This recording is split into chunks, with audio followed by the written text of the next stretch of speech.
Good evening to our viewers watching on television and those joining us online across our social media platforms. I am Madana Doric with the Thursday, August 20th edition of the Ghana TV9 News. In the headline tonight, CANU expands drug prevention efforts as party drugs emerge in social settings. 288 Guyanese equipped with technical skills as government targets changing economy. President Ali urges Caribbean broadcasters to harness AI without losing the region's voice. Guyanese urged to get qualified as foreign skilled workers increase job competition. And misinformation and stigma delaying abortion care for some women, GRPA says. Now for the news in depth. Misinformation and stigma surrounding abortion are causing some women to delay seeking necessary reproductive health care, according to the Guyana Responsible Parenthood Association, GRPA. Here's more. GRPA Executive Director Kobe Smith says dozens of women access abortion services at the organization each week, but some continue to face uncertainty about where to seek care, whether services are affordable, and what options are available as a pregnancy progresses. Smith says a lack of accurate information is among the factors that may prevent some women from accessing abortion services in a timely manner. A small group of women potentially delaying an abortion service is perhaps they don't have the information. They, number one, don't know where to go to have an abortion. They perhaps don't know that it is affordable. They perhaps don't know that, in terms of the gestational period, where you can have right of choice to walk into a center like GRPA at 6 weeks pregnant, at 8 weeks pregnant, and get an abortion. We also need to do a bit more on addressing the toxic culture around disinformation and misinformation. He says women also need clearer information about the period during pregnancy when they can legally access abortion services, noting that some may be unaware that they can seek care at an early stage of pregnancy. In our communities, in our homes, in our families, in our social groups. Those are some of the concerns or some of the challenges that are actually preventing women from really fulfilling their freedoms when it comes to their legal right to abortion. Smith is also calling for greater efforts to confront what he describes as a toxic culture of disinformation and misinformation surrounding abortion. He says the issue extends beyond online platforms and is also present in communities, homes, families, and social groups, potentially limiting women's ability to make informed decisions about their reproductive health and exercise their legal rights. Adana Dar, Ghana TV9 News. Attorney General and Minister of Legal Affairs, the Honorable Anil Nandlal, is urging Guyanese to become qualified and certified if they are to remain competitive in an increasingly demanding labor market as the country continues to attract skilled workers from abroad.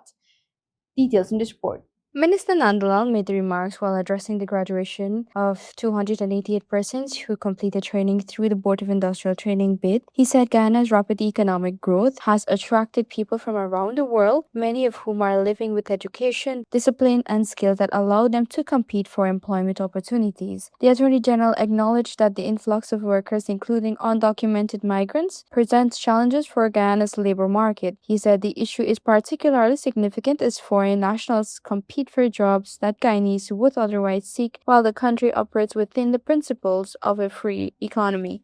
People from all over the world are migrating to Guyana. Minister Griffith knows he's responsible for labor. He knows the challenges that we are now facing in the labor market,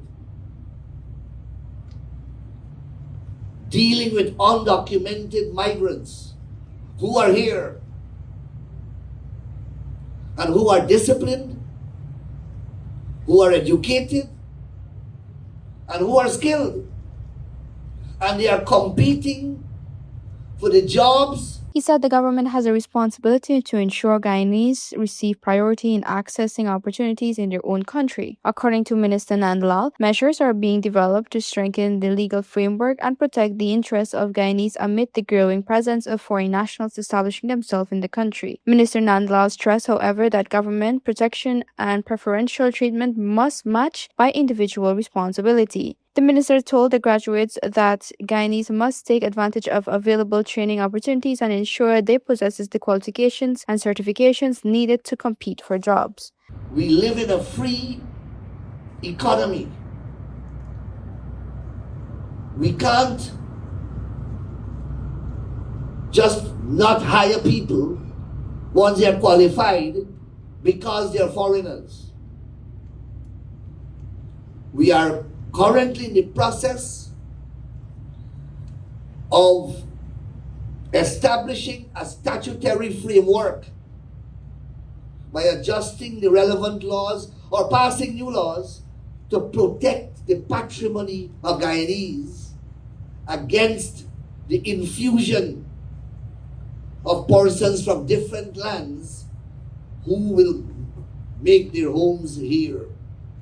The government of Guyana has a primary and principal duty to ensure that you are accorded all the priorities. The minister urged the newly trained graduates to view their certification as an important step toward securing employment and benefiting from Guyana's expanding economy. Minister Nandla said that while the government is working to protect opportunities for Guyanese, workers themselves must be prepared to meet the standards required by employers and compete effectively in a changing labor market. Adana Dorik, Guyana TV9 News. More news after the break. Stay with us. GCOM is currently conducting a national registration exercise. Who can register? Anyone who will be 14 years or older by December 31, 2026 and is a Guyanese citizen by birth, descent, naturalization, or is a citizen from a Commonwealth country living in Guyana for 1 year or more. How to apply for registration? You must visit the GCOM registration office that is responsible for your area of residence to apply for registration, name change, or correction. You must have the following source documents as might be relevant: original birth certificate or valid Guyana passport for new registration, original marriage certificate and original birth certificate in the case of a name change by marriage, original deed poll and original birth certificate in the case of a name change by deed poll, original naturalization certificate and original birth certificate or valid passport in the case of naturalization. This registration exercise will end on November 30, 2026. You need to apply for a transfer if you now live at a different address than the one you were registered at. For more information, contact GCOM on 225-027729 or visit www.gcom.org.gy. I know you have work to do, but come, I just need a minute of your time. It won't even take that long. So, I have a proposal. We could do besties in Punta Cana. Really need a getaway. And not to worry, I went to Sunita Travel Agency and they recommended a few hotels that do all-inclusive stays. And they're very affordable. The vibes. Let me tell you something. We do not want to miss a trip to Punta Cana. Why? Ziplining. No, I know this is not your vibe, but please, listen. Hold on. Wait. I know you like throw it back. There's a boat party. We could go there. And then there's this thing called buggy adventure, some buggy something. I don't know, but I want to be a buggy or whatever it is. I just want to be a part of it. And then we got snorkeling. Oh, this thing is so ugly. Please, you be next to uglier things than this. Stop it. Trust me, you're going to love it. It'll be just you and me, Punta Cana, drinks, just having the time of our life. Not to worry. We've got many flight options, and they made sure that they went through it with me. The prices are affordable. Trust me. I know you like thinking about the budget or whatever. Remember the time when we went and we missed the flight? Yeah, when we booked with Sunita Travel Agency, even if it happens, with slim chance, they'll know what to do and we won't be stranded like we did the last time. This solid plan. You, me, Punta Cana. Cheap. It won't even hurt your pocket. Please say yes. Yes. Welcome back. You're watching the Ghana TV9 News Bulletin. President Dr. Mohamed Irfan Ali has urged Caribbean broadcasters to embrace artificial intelligence and digital technology while protecting their region's cultural identity. Speaking at the opening of the Caribbean Broadcasting Union's 57th Annual General Assembly in Georgetown, President Ali said Caribbean media is not a historic crossroads and that decisions made now could shape regional broadcasting for decades. Here's more. The head of state said the central challenge facing Caribbean broadcasters remains determining who tells the region's story and who controls how Caribbean audiences receive it. He reflected on the historic role of radio in bringing Caribbean communities together through news, music, sport, and culture, arguing that the same responsibility exists today despite the shift toward digital platforms. Who tells the Caribbean story? And perhaps an even more important question, who controls the means by which Caribbean people receive that story? Today, technology has given us extraordinary possibilities. A television program that once required a transmitter can now be streamed around the world. A radio station can reach the Caribbean diaspora in London, Toronto, New York, or Miami. A journalist can broadcast live from a mobile telephone. The president said broadcasters are now competing for audiences against global streaming services, influencers, and social media creators. He called on Caribbean media organizations to meet audiences where they are, particularly young people, while using global platforms to distribute locally produced content. Ali said the region should respond to globalization with cultural confidence rather than isolation. Turning to this year's assembly theme, Caribbean Media and AI, Ali said artificial intelligence can help newsrooms with tasks such as transcription, data analysis, translation, and research. However, he warned that technology must not replace human judgment, particularly where journalists are dealing with sensitive stories and communities affected by crises. But never allow the technology to become the journalist. Because the moment we surrender editorial judgment to the machine, we risk surrendering something more important than efficiency. We risk surrendering responsibility, and responsibility is at the heart of broadcasting. The head of state also identified economic sustainability, changing audiences, misinformation, and technological transformation as major challenges for Caribbean media. The president called for greater investment in digital infrastructure, cybersecurity, training, and people, while urging the CBU to strengthen fact checking and standards for AI generated content. He said the future of Caribbean broadcasting should not simply be about preserving the industry, but preserving its purpose in informing, educating, entertaining, and ensuring Caribbean people continue to see themselves reflected in their own stories. Brad D'Souza reporting for Guyana TV9 News. More news after the break. Stay with us.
Want to place your death announcements and in memoriam messages on Channel 9?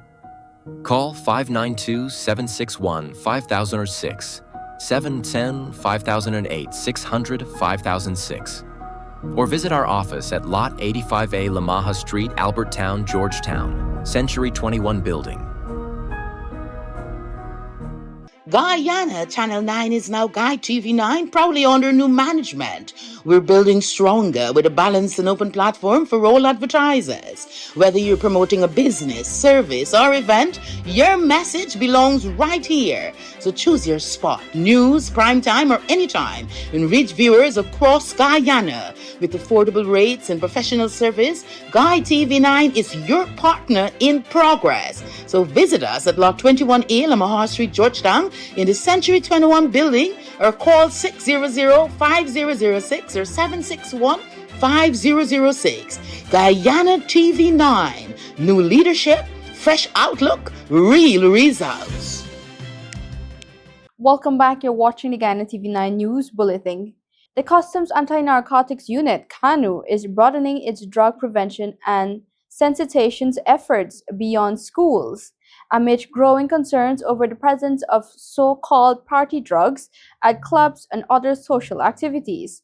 CANU head James Singh says the agency is seeing the need for greater public awareness as drug use becomes increasingly associated with entertainment and social environments.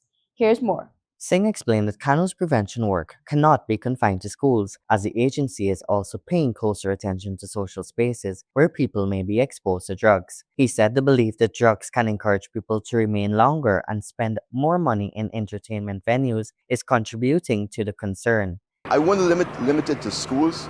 These party drugs are coming because you're seeing them more prevalent in the clubs and in social activities where I guess the belief is that if you give the persons more, they'll spend more time, they'll spend more money in the environment. In schools, we have seen some drug use. Again, that may be due to peer pressure, social media, that negative impact. That is why we're working closely with the Ministry of Education. While schools remain an important area of intervention, Singh acknowledged that CANU has encountered drug use among young people, which he said may be influenced by peer pressure and social media. The agency is therefore working with the Ministry of Education and communities to provide information on the social, medical, and legal consequences associated with drug use, as well as communities to sensitize them that it's not what you see on television, the hidden danger both from the social, the medical aspect, as well as the law enforcement. We also have a drug information network that is working very closely with the Ministry of Health, Education, Social Services. We've printed several booklets. We also have community outreaches in the various areas, not because there's a problem in that area, but because we know they're at risk.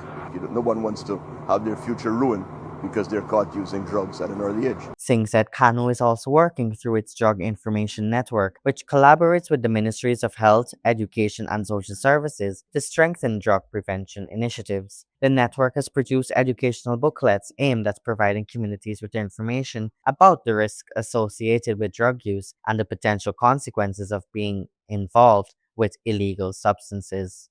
The agency has also been conducting community outreaches in various areas, with Singh stressing that these initiatives are not necessarily being targeted at communities where drug problems have already been identified. Instead, CANU is seeking to reach areas it considers vulnerable or at risk before drug use becomes a more serious problem. CANU's expanded approach comes as the agency seeks to address drug prevention from an early stage and across a wider range of social environments. Singh warned that early exposure to drugs can have lasting consequences, emphasizing the importance of education, community involvement, and coordinated intervention to prevent young people and other vulnerable persons from jeopardizing their future through drug use. Brad D'Souza reporting for Guyana TV9 News. 288 Guyanese are now equipped with technical and vocational skills as the government continues its push to prepare more people to take advantage of opportunities emerging from the country's rapidly changing economy. Details in this report. The graduates of the Board of Industrial Training received their certificates on Tuesday at Unity, following training in areas including heavy-duty machinery operation, air conditioning installation, and commercial food preparation. The program are intended to provide participants with practical skills that can improve their prospects in the labor market and contribute to development within their communities. Minister of Labour and Manpower Planning Keoma Griffith said the government's investment in technical and vocational education demonstrates its commitment to ensuring that Guyanese are prepared to participate in the country's ongoing transformation. He noted that 2.5 billion was allocated in the last national budget specifically for technical and vocational training. Griffith urged the graduates to view the development taking place across Guyana as an opportunity to apply the skills they have acquired. He pointed to the construction of schools, bridges, and new facilities, particularly along the East Coast corridor, as evidence of the expanding opportunities available to skilled workers. You represent 288 Guyanese who all took the decision to, seeing all that's happening in Guyana, to take advantage of all of the opportunities which are being presented to all of you. You will now represent 288 families, 288 communities, all now being skilled and empowered to go and effect change and bring development to your community and to your lives. And so in the last budget, we went to the people and we said that we will present a budget that puts the people first. And of course, from that budget, we allocated $2.5 billion just for technical and vocational training. The minister said the latest graduates add to the growing pool of skilled workers who can have a meaningful impact on the labor market. He challenged them to use their training not only to improve their own lives, but also to contribute to the advancement of their families and communities. And so I've been saying this for the past few weeks. What should be your response to all that's happening in Guyana? Every time you see we build a school or a bridge, or every time we open a new facility, what does it mean for the people living on the East Coast corridor? It means that you must prepare yourselves for those opportunities so that you can fall in line for those opportunities, so that you can soon lead the way. And my message to you today is very, very simple. You are now positioned to take Guyana forward. The minister said the government expects the graduates to seize the opportunities created by Guyana's development and play an active role in shaping the country's future. With continued investment in technical and vocational training, the government is seeking to build a workforce capable of meeting the demands of an evolving economy and ensuring that more Guyanese can benefit from the country's development. Brad D'Souza reporting for Guyana TV9 News. Now for your Caribbean news brief. Jamaican nationals account for about 15% of the prison population in Antigua and Barbuda, according to Prime Minister Gaston Brown, who says the government is tightening immigration enforcement against people living or working illegally in the country. Brown says non-nationals who are overstaying or working without legal status have been given 60 days to regularize their immigration status, with those who fail to comply facing possible deportation. He also raised concerns about Jamaicans wanted for serious crimes who may be entering Antigua and Barbuda, saying authorities recently apprehended and deported a Jamaican wanted for murder. Brown says law enforcement have been instructed to identify such individuals and immigration officials to deport them. Now turning to international news. 4 people, including 3 railway workers and a supervisor, were killed in Japan after an express train struck them while they were carrying out weed control work at Shine Kumana Station on Thursday. The Tokyo-bound Specia train hit the workers as it entered the station. 6 others at the site and about 50 passengers were unharmed. Authorities are investigating why the workers did not leave the tracks as the train approached. Rail services were suspended for several hours before resuming later Thursday. At least 50 people, many of them children, have died after a boat carrying farm workers capsized in Nigeria's northern West Sotoko state. Rescue teams are continuing to recover bodies in the Gornoro area following Thursday morning's incident. Officials say as many as 80 people may have been aboard the vessel, most traveling to nearby farms for seasonal agricultural work. Those are our major headlines for tonight's newscast. For more trending stories, follow our Facebook, TikTok, and YouTube platforms at GYTV9. My name is Adana Doric. Thank you for watching.